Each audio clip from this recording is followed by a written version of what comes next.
वफाकी वज़ीर इत्तलात व नशरियात अताउल्लाह तारड़ की ज़ेर सदारत मुख्तलिफ मनसूबों से मुतालिक जायज़ा इजलास। वफाकी वज़ीर इत्तलात को सेंट्रल मॉनिटरिंग प्रोजेक्ट और नेशनल सेंटर ऑफ फिल्म्स के क़याम के हवाले से ब्रीफिंग दी गई। सेंट्रल मॉनिटरिंग प्रोजेक्ट रवां साल जून 2026 तक मुकम्मल किया जाएगा। वफाकी वज़ीर इत्तलात ने सेंट्रल मॉनिटरिंग प्रोजेक्ट की बरवक्त तकमील पर जोर दिया।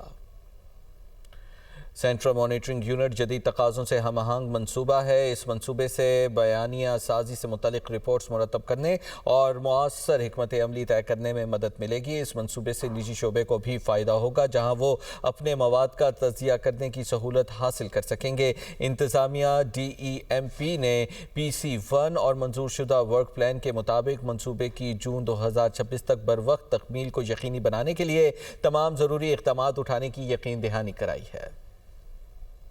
वफाकी वज़ीर इत्तलात व नशरियात अताउल्लाह तारड़ की ज़ेर सदारत मुख्तलिफ मनसूबों से मुतालिक जायज़ा इजलास। वफाकी वज़ीर इत्तलात को सेंट्रल मॉनिटरिंग प्रोजेक्ट और नेशनल सेंटर ऑफ फिल्म्स के क़याम के हवाले से ब्रीफिंग दी गई। सेंट्रल मॉनिटरिंग प्रोजेक्ट रवां साल जून 2026 तक मुकम्मल किया जाएगा। वफाकी वज़ीर इत्तलात ने सेंट्रल मॉनिटरिंग प्रोजेक्ट की बरवक्त तकमील पर जोर दिया।